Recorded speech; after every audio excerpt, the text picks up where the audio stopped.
Bienvenue donc dans ce deuxième chapitre. Dans ce deuxième chapitre, on va parler de changement de repère. Pourquoi changement de repère? On va s'intéresser à la modélisation d'un robot, plus particulièrement d'un bras manipulateur. Un bras manipulateur, l'exemple que l'on se donne, c'est le bras humain.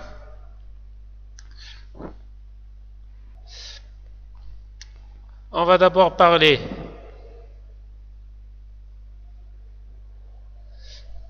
de comment repérer un point dans l'espace, un système de coordonnées, et puis on va voir comment faire un changement de coordonnées pour passer d'un repère à un autre repère. On parlera des rotations, quand on veut tourner un repère pour passer à un autre repère. On va voir qu'on peut composer plusieurs rotations. On va parler également de translation et de la composition de rotation et de translation. On terminera par des transformations homogènes. Un petit rappel sur ce qu'on a dit dans le chapitre précédent. On a vu qu'un bras était formé de segments et d'articulations. Donc si vous regardez le bras humain, les segments c'est ces parties-là et les articulations ce sont ce sur quoi les segments vont tourner. On va supposer qu'un segment est un corps rigide qui est libre de se mouvoir par rapport aux autres segments. Donc dans notre bras, par exemple, ce segment va bouger librement par rapport à celui-ci. Donc le mouvement des segments n'est pas relié. Chaque segment bouge à sa propre façon. Donc ce sont deux membres reliés de façon rigide qui sont considérés comme un seul segment. Si j'ai deux parties et qu'elles sont reliées de façon rigide, par exemple, si je mets un obstacle qui va m'empêcher de faire tourner cette segment-là, donc je vais considérer ces deux segments comme un seul segment. On appelle ces liaisons, et cette façon de faire également des liaisons. Donc il sera relié aux autres segments par des articulations. Finalement, un bras manipulateur, c'est une suite de segments reliés par des articulations. C'est une architecture série, comme on l'a vu la dernière fois. En d'autres termes, chaque segment est relié au plus à deux articulations. Le premier segment, c'est la base du robot. C'est un segment qui est fixe, qui est relié au sol, qui est fixé par rapport au sol. On va considérer comme le segment numéro 0, un segment qui ne bouge pas. Une articulation, comme on vient de le dire, c'est ce qui relie entre deux segments. Elle peut être soit prismatique si elle fait un mouvement de translation, ou rotoïde si elle fait un mouvement de rotation. Voilà le symbole d'une articulation prismatique. Elle va permettre de faire un mouvement de translation le long d'un axe. La translation peut se faire selon les trois axes, X, Y ou Z. On va décrire cette articulation par une variable articulaire DI. Donc DI, c'est la distance à partir de laquelle l'articulation va bouger. Pour une articulation rotoïde, elle va faire une rotation autour d'un certain axe. Ça peut être l'axe X, Y ou Z. Et cette rotation va être décrite par une variable articulaire θi. Donc θi par rapport à l'articulation numéro I. Donc θ1 pour l'articulation 1, θ2 pour l'articulation 2, etc. Une petite remarque concernant ces articulations. On peut avoir des articulations actives. Ce sont des articulations qui sont reliées à un actionneur. Par exemple, un moteur à courant continu ou un moteur pas à pas. Donc on peut agir sur cet actionneur à travers des signaux de commande et faire tourner cette articulation. On peut aussi avoir une articulation passive. Cette articulation, elle permet au corps de tourner, mais elle n'est pas reliée à un actionneur. On l'appelle également une articulation libre ou inactive. En d'autres termes, si on compare toujours, donc imaginez que dans votre corps, ce muscle qui fait tourner cette articulation ne fonctionne pas. Donc ce sera finalement les autres parties, les autres actionneurs qui vont faire bouger les segments qui sont reliés à cette articulation. Une articulation active peut être prismatique ou rotoïde. Une articulation passive peut être prismatique ou rotoïde. Cylindrique, donc une articulation cylindrique, c'est une articulation qui fait un mouvement de rotation par rapport à un axe fixe. Une articulation vis, donc vis c'est comme quand je fais tourner une vis, la vis tourne en même temps, elle descend ou elle monte. Donc c'est la combinaison de deux mouvements, une rotation et une translation. Une articulation sphérique, comme par exemple pour la clavicule, vous pouvez faire une rotation autour des trois axes. D'accord? et une articulation planaire. Donc ici, vous pouvez faire un mouvement sur un seul plan. Par exemple, comme le bras d'une table traçante, celle des architectes qui est reliée à un PC. Donc elle va faire le mouvement sur un plan. On va supposer que toutes les articulations sont à un seul degré de liberté. Donc degré de liberté, on va le résumer par DDL. D degré, D2L liberté, ou degrees of freedom en anglais. Ça va être soit une rotation ou une translation. Si vous avez une articulation à plusieurs degrés de liberté, vous pouvez la décomposer en plusieurs articulations à un seul degré de liberté. Par exemple, si vous avez une articulation sphérique, vous pouvez toujours la décomposer en 3 articulations rotoïdes qui tournent chacun autour d'un axe, les uns perpendiculaires par rapport aux autres. Alors, si l'articulation 2 ou 3, donc c'est ce que je viens de dire, on peut la décomposer en 2 ou 3 articulations à un seul degré de liberté. Donc finalement, un bras manipulateur est un robot fixe auquel on a rajouté un organe terminal. L'organe terminal, c'est l'outil ou le préhenseur. C'est ce qu'on souhaite placer et orienter. Donc le poignet, c'est une articulation rotoïde à 3 degrés de liberté, comme le poignet de notre main. Donc on peut l'orienter dans les 3 directions de l'espace. Et le préhenseur, ce sera l'organe terminal qui va prendre les objets, ou un outil qui va agir sur la pièce que vous souhaitez usiner, ou par exemple ça va être plutôt un pulvérisateur pour faire de la peinture.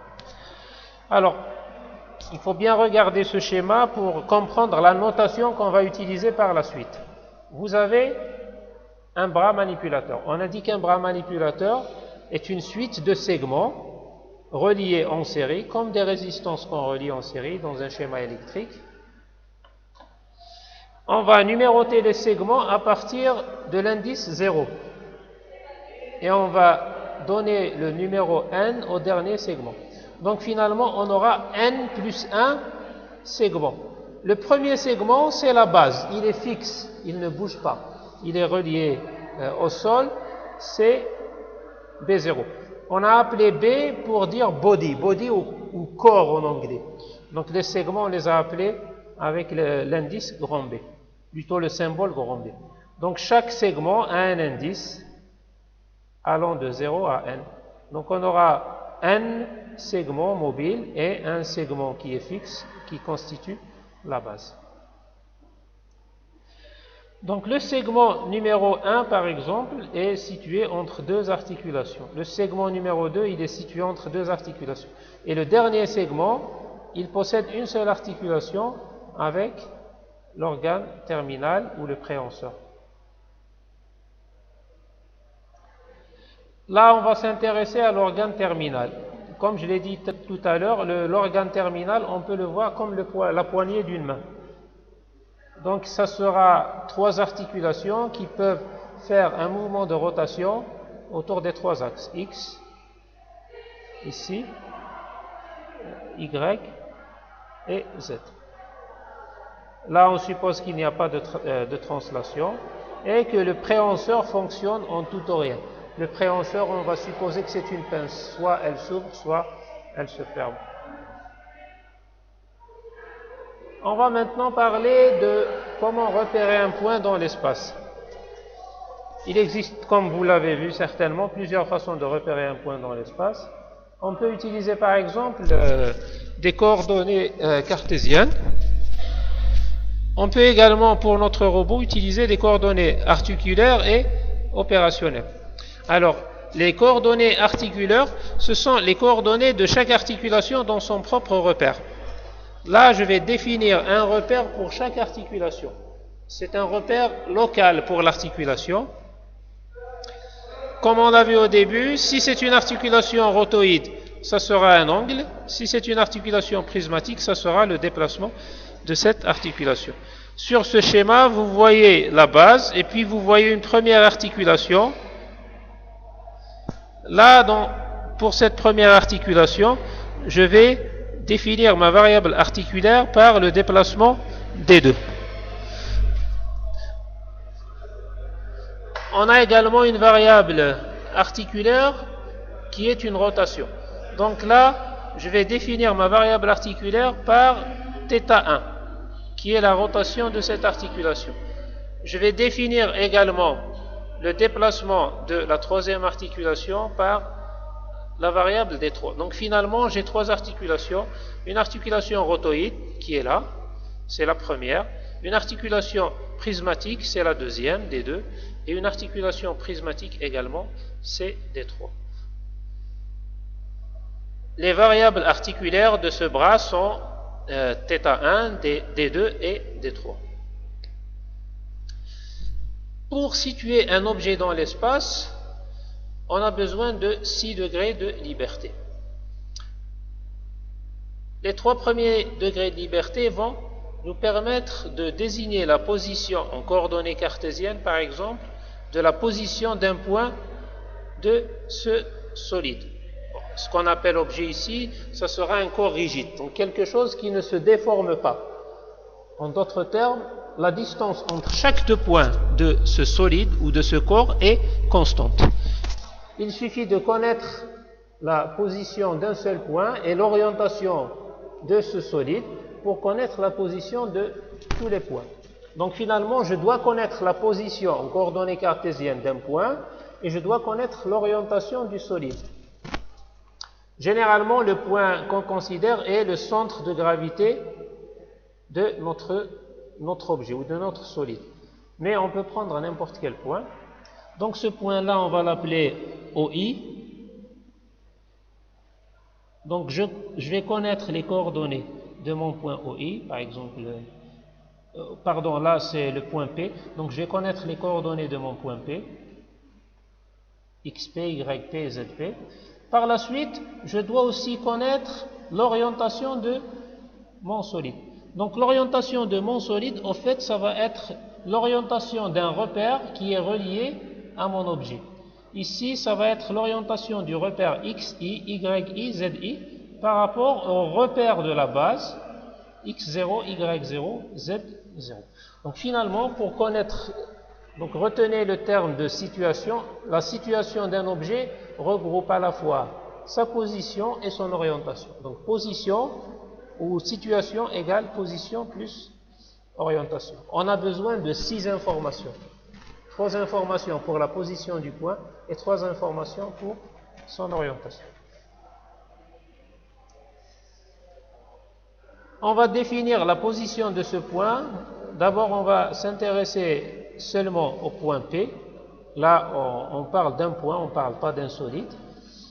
Et la position de ce point va être connue par le vecteur de coordonnées PI dans le repère RI.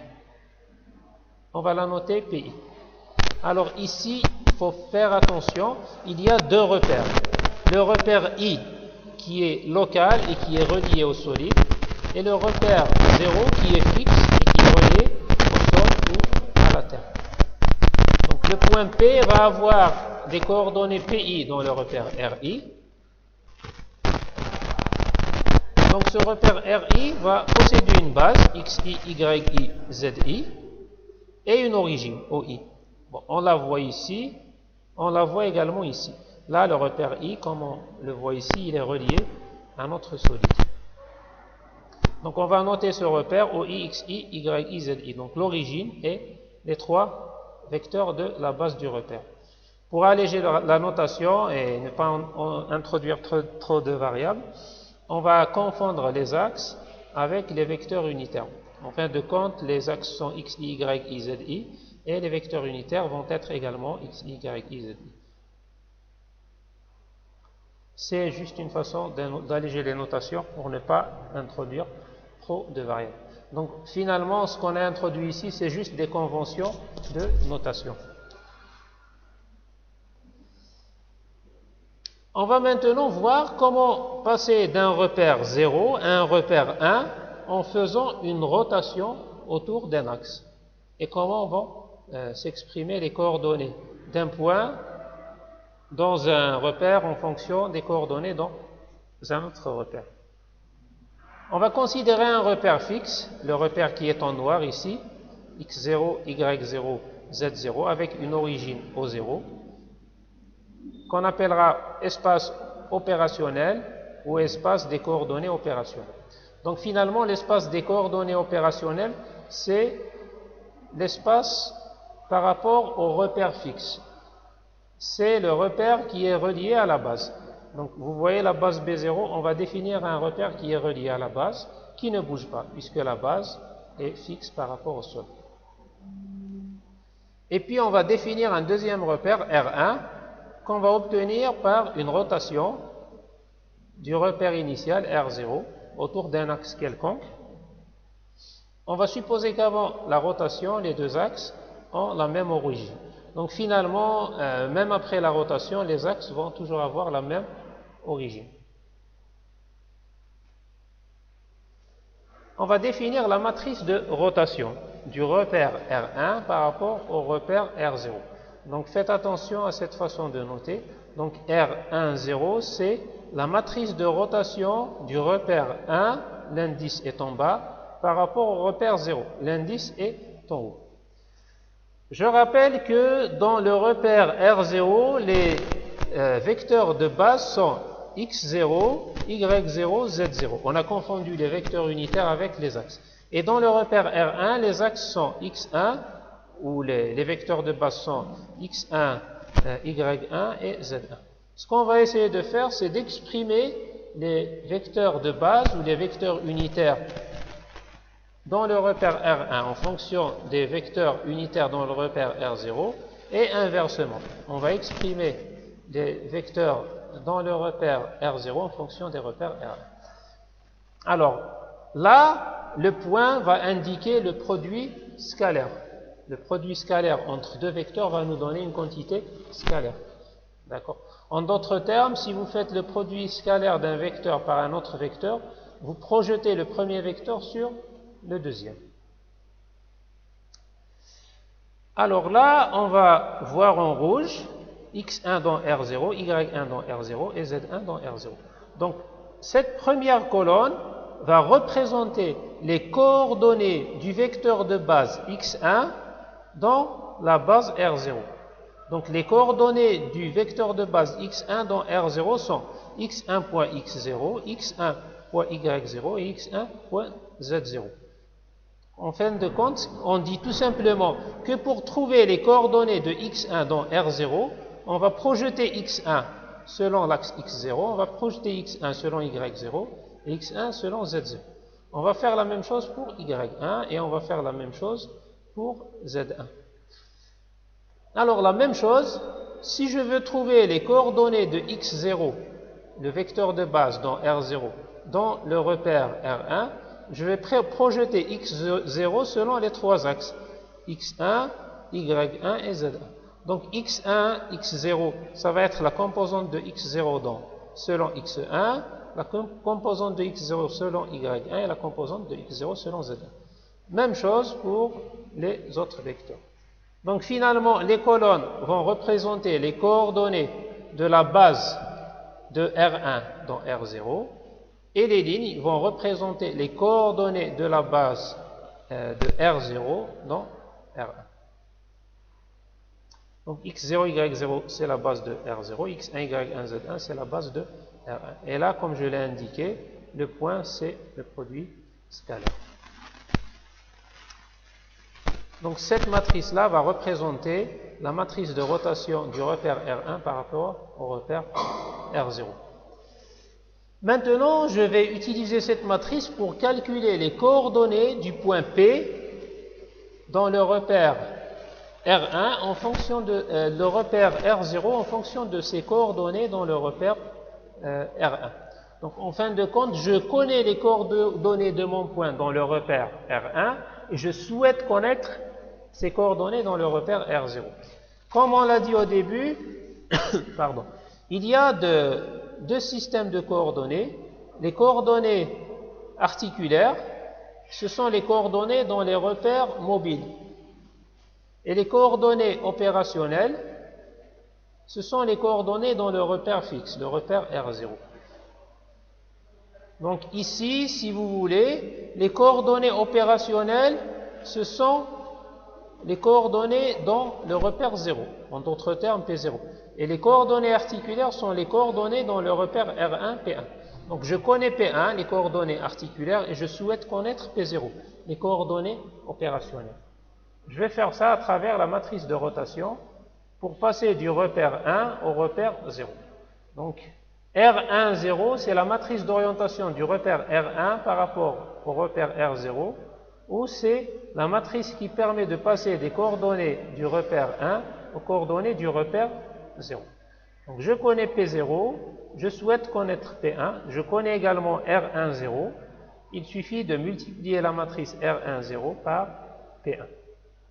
Donc là, vous voyez cette flèche, c'est pour indiquer que je passe du repère R1 au repère R0. Je connais P1, je vais obtenir P0. On passe des coordonnées dans le repère R1 au X1, Y1, Z1, aux coordonnées dans le repère R0 au X0, Y0, Z0, avec la matrice R1, 0. Donc c'est la matrice de passage du repère 1 au repère 0. On va voir un premier exemple. Là, ça va être un système avec deux axes, donc un axe dans un système d'axes sur le plan. J'ai mes deux axes, X0 et Y0. Je vais faire une rotation autour de l'axe Z. Donc l'axe Z va sortir du plan de l'écran de l'ordinateur. Il va être perpendiculaire.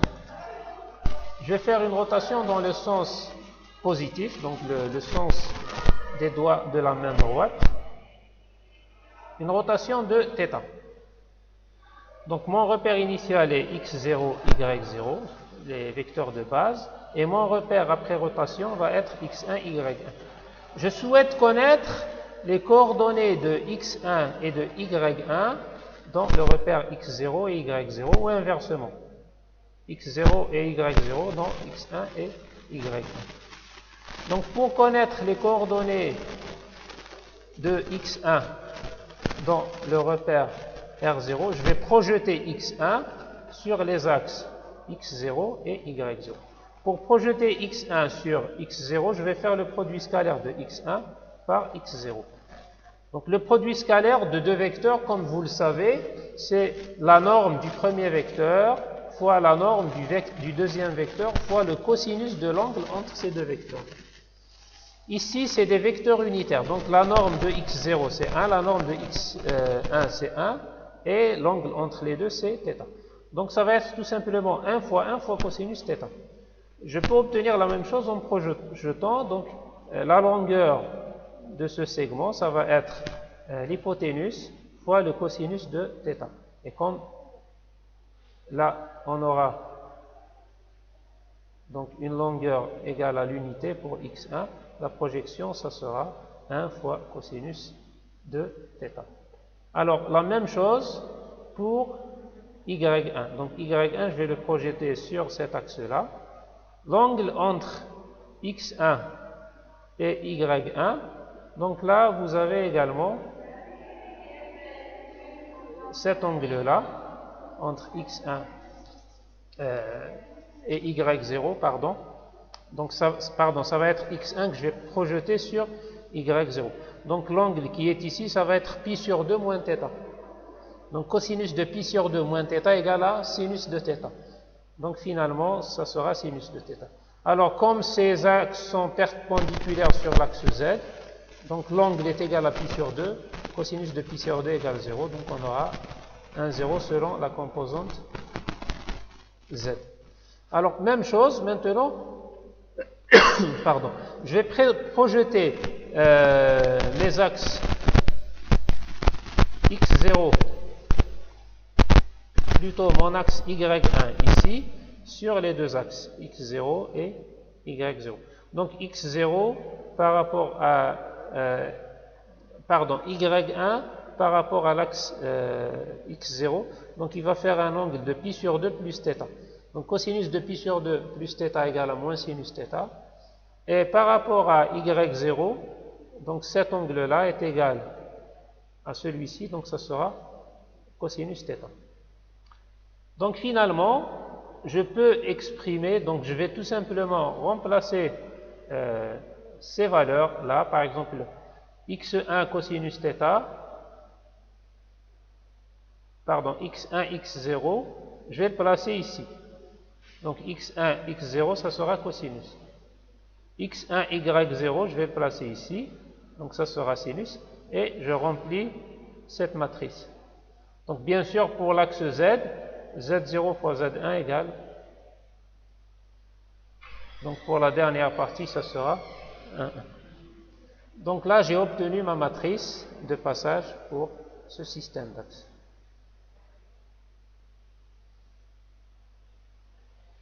Donc là, je vais noter cette matrice RZθ pour dire que c'est la matrice de rotation par rapport à l'axe Z d'un angle θ. Quelques propriétés par rapport aux matrices de rotation. Donc si je tourne d'un angle de moins θ par rapport au même axe, je vais avoir la même matrice avec un signe moins. Si je tourne d'un angle 0, je vais avoir une matrice de rotation qui est égale à la matrice identité, ce qui est normal, puisque si je tourne de 0, je vais avoir exactement les mêmes axes. En faisant un raisonnement similaire à ce qu'on vient de faire en exemple 1, on va avoir les matrices de rotation autour des trois axes, l'axe X, l'axe Y et l'axe Z. Donc dans l'exemple, on a traité l'axe Z, mais vous pouvez obtenir facilement les axes X et Y. Donc par exemple, autour des axes Y, donc ça sera les axes X et Z qui vont tourner, l'axe Y ne va pas changer. Même chose, si vous tournez autour de X, X ne va pas changer. Donc vous voyez ici, ça sera 1 puisqu'on est en Y, et ici, ça sera 1 puisqu'on est en X.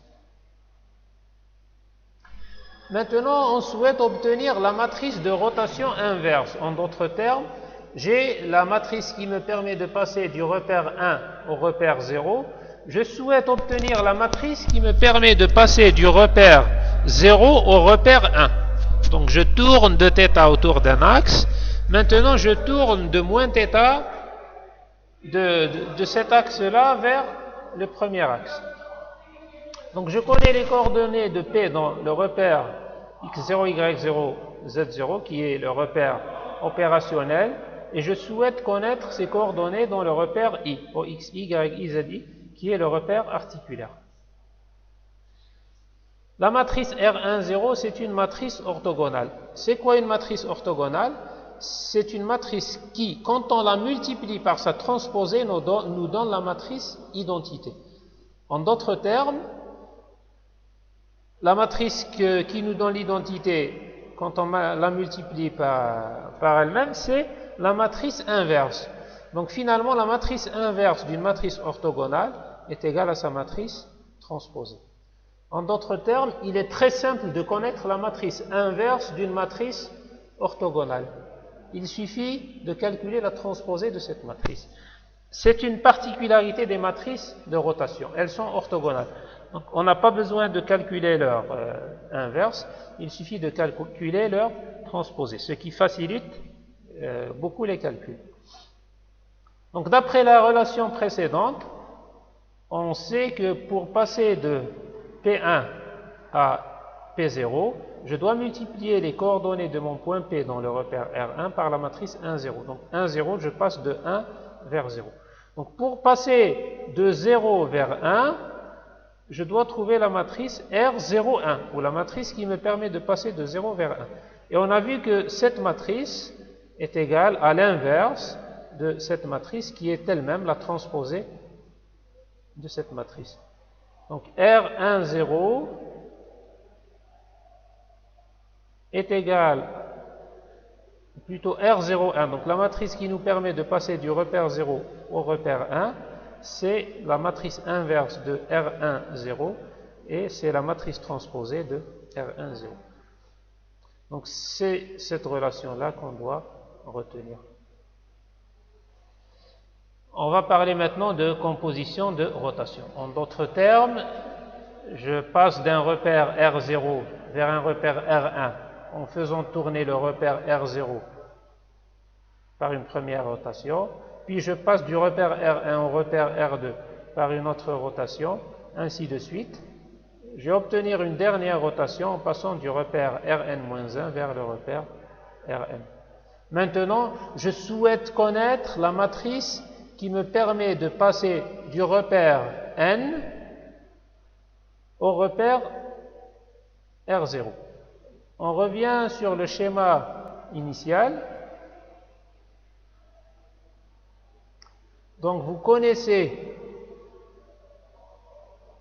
les coordonnées de l'organe terminal et vous souhaitez connaître les coordonnées, vous connaissez les coordonnées de l'organe terminal dans le repère relié au dernier segment et vous souhaitez connaître les coordonnées de l'organe terminal dans le repère relié à la base. Donc les coordonnées dans le dernier repère, ce sont des coordonnées opérationnelles et vous souhaitez connaître des coordonnées, plutôt des coordonnées articulaires, vous souhaitez connaître vos coordonnées articulaires.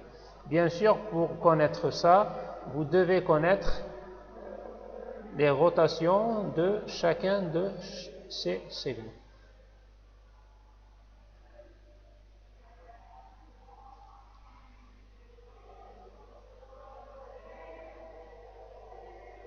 Donc là, on peut composer les rotations en disant que pour passer du repère N au repère 0, donc je vais de droite à gauche. Donc je passe de N à N-1, puis de N-1 à N-2, de N-2 à N-3, ainsi de suite, de 2 à 1, et puis de 1 à 0.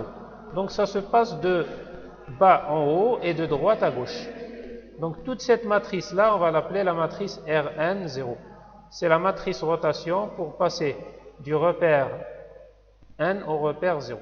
Donc là, j'ai fait tourner le repère R0 par N rotations pour obtenir le repère Rn.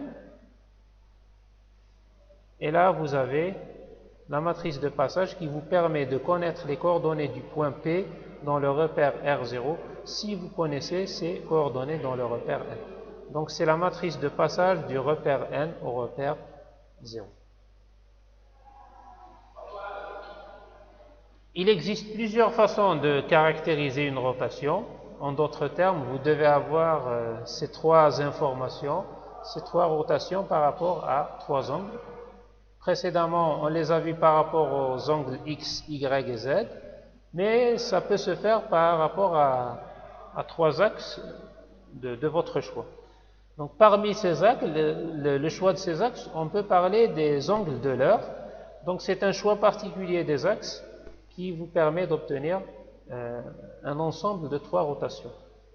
Donc c'est des rotations autour des axes courants. Alors ici, regardez bien, on a un premier axe, un premier système d'axes ou un premier repère, c'est le repère X0, Y0, Z0. On va faire une première rotation d'un angle phi pour obtenir le premier repère. On l'a appelé le repère RA. Donc on passe de Z0, de X0, Y0, Z0 au repère XA, YA et ZA. La première rotation va se faire autour de l'axe Z0 avec un angle phi. Donc on va obtenir les trois axes XA, YA et ZA. Donc première transformation, c'est une rotation de phi autour de l'axe Z0.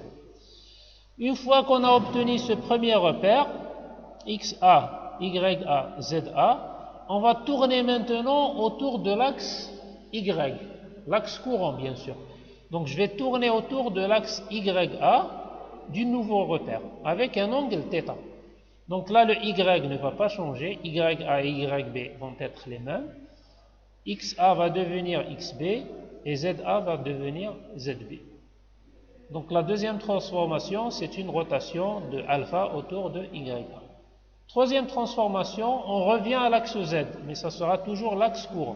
Donc on va tourner autour de ZB. Donc là, on va passer de ZB, XB, YB aux trois axes Z1, X1, Y1. Donc ZB et Z1 vont être les mêmes, XB va devenir X1 et YB va devenir Y1. En fait, ici, qu'est-ce qu'on a fait? On a décomposé la rotation plutôt la transformation qui nous permet de passer de R0 à R1 en 3 rotations. Donc une rotation autour de Z, une rotation autour de Y et une rotation autour de Z. Là, c'est une transformation quelconque qu'on a décomposée en 3 rotations. Donc là, une rotation autour d'un axe quelconque peut être décomposée en 3 rotations autour des axes courants successifs Z, Y et Z. Cette transformation, c'est ce qu'on appelle les rotations de l'heure ou les angles de l'heure. C'est une façon de caractériser en quelque sorte une rotation.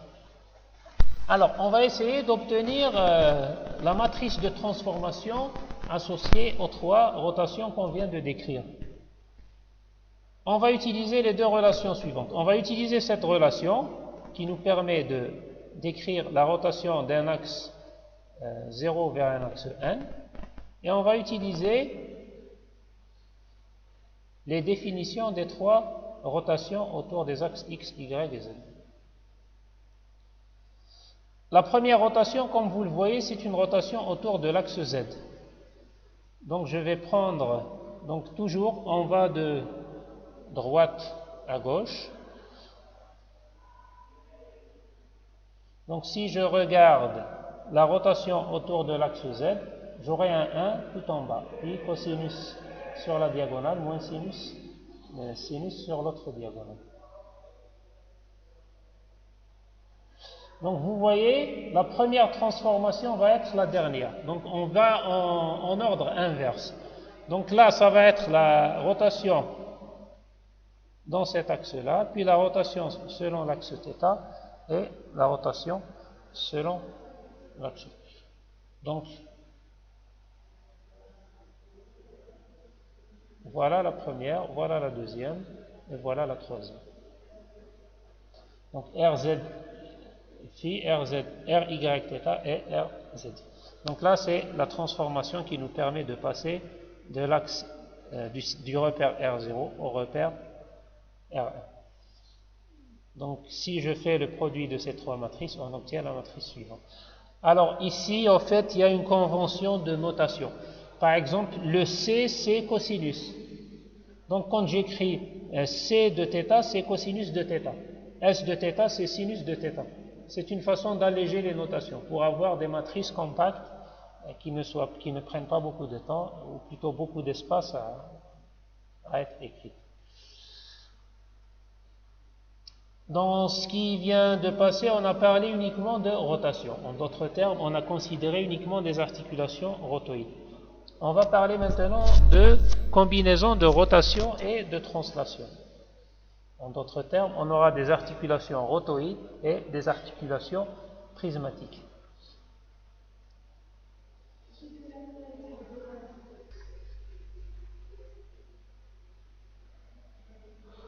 Donc là, j'ai une rotation du repère R1 par rapport au repère R0, où on passe du repère 0 au repère 1 par une rotation du repère R0.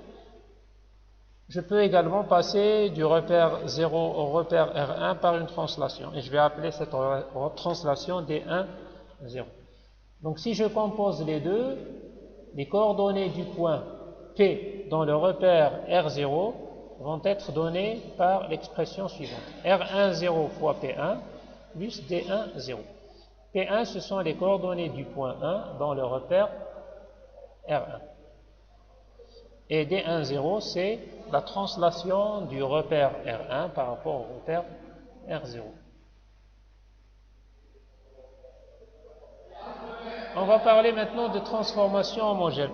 En fait, les transformations homogènes, c'est une technique qui permet d'écrire de la même façon à la fois des translations et des rotations, et qui se ramène à un produit matriciel. En d'autres termes, je vais uniquement manipuler mes transformations par des produits matriciels. Je n'aurai pas à combiner, par exemple, un produit matriciel avec une sommation avec un vecteur. L'objectif, comme il est précisé ici, c'est de combiner la rotation et la translation en une seule matrice. je vais obtenir une matrice de transformation à la fois pour les rotations et les translations. Là également, on va combiner plusieurs transformations par un produit matriciel. Donc il faut dire combiner, pas combien. Combiner plusieurs transformations par un produit matriciel. Là, on va avoir des matrices 4x4 au lieu de matrices 3x3 pour combiner translation et rotation. En fait, la coordonnée supplémentaire qu'on ajoute, c'est pour préciser est-ce qu'il s'agit d'une rotation ou d'une translation. Donc voilà la forme générale d'une matrice de transformation homogène. On va la noter grand H.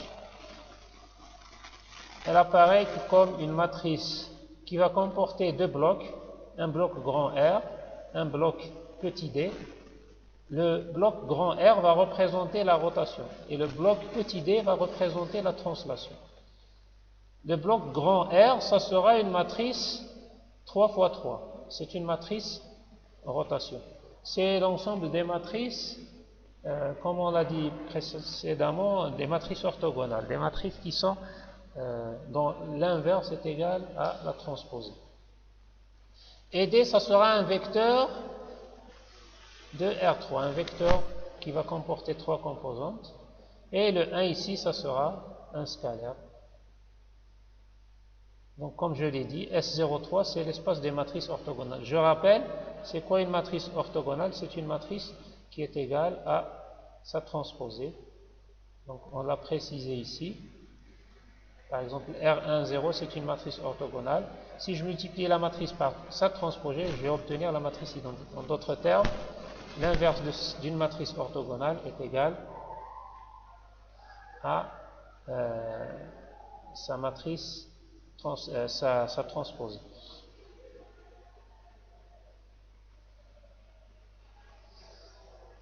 Alors maintenant, si je souhaite calculer la transformation inverse en utilisant une matrice de transformation homogène, je vais inverser la matrice H qui est ici. Donc comme c'est une matrice triangulaire supérieure, donc, et que R est une matrice orthogonale, l'inverse sera obtenu en multipliant cette matrice-là par R transposé sur la première, les deux premiers blocs. Donc on aura R transposé ici et moins R transposé là. Donc c'est un résultat qu'on peut démontrer, mais ici j'ai omis la démonstration. Donc on va rajouter également un 1 au vecteur P0 et P1. C'était prévisible. Donc comme je l'ai dit, les vecteurs P0 et P1, on va leur rajouter 1. Pourquoi? Tout simplement parce que la matrice H va être une matrice 4x4. Et pour pouvoir multiplier ces matrices par des vecteurs, ces vecteurs doivent être également des vecteurs de 4 éléments. Donc on va rajouter un 1 et la dernière composante, on ne va pas l'utiliser. Donc P majuscule, ça sera les coordonnées du point P0, du point P dans le repère R0. Grand P1, ça sera les coordonnées du point P dans le repère R1. Le dernier élément sera toujours un 1. Et la matrice H, c'est la matrice de transformation homogène qui permet de passer du repère, des coordonnées du repère R1 au repère R0. Donc c'est une rotation du repère R0 combinée à une translation de celui-ci.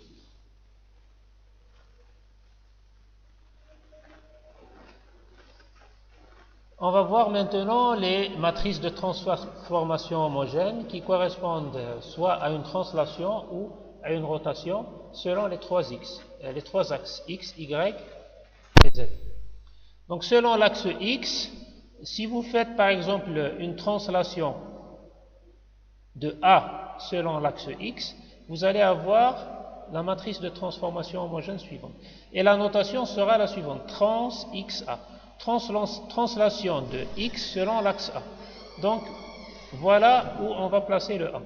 Translation selon de B selon l'axe Y. Voilà où on va placer le P.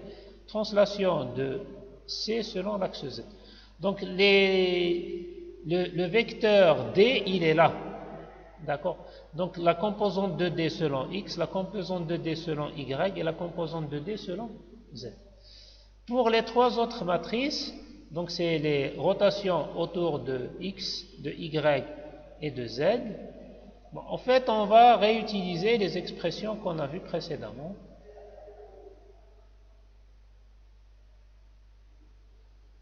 Celle-ci. Donc on aura des matrices 3 x 3.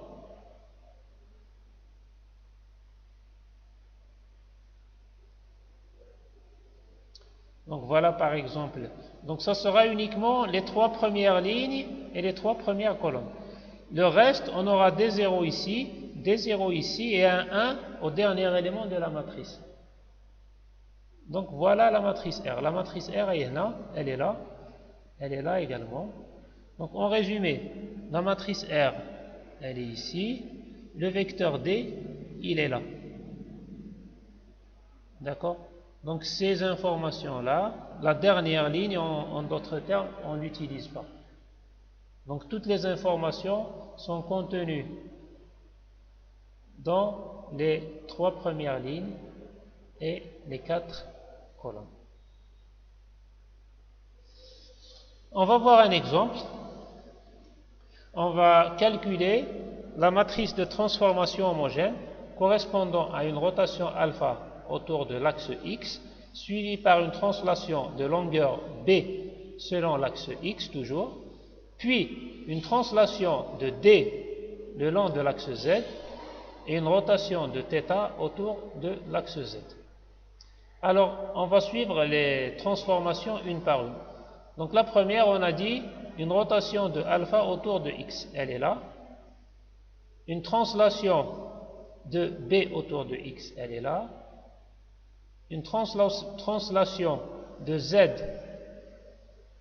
plutôt une translation de D selon Z, elle est là. Et une rotation de θ selon l'axe Z.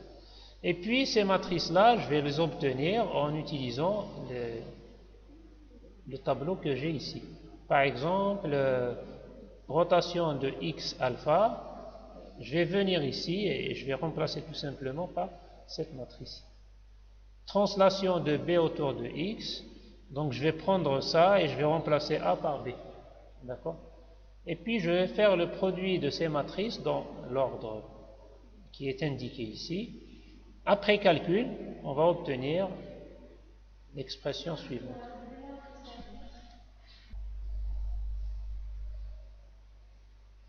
Donc on va faire le produit de ces 4 matrices et après calcul, on va obtenir la matrice finale suivante. Donc merci d'avoir suivi cette partie-là.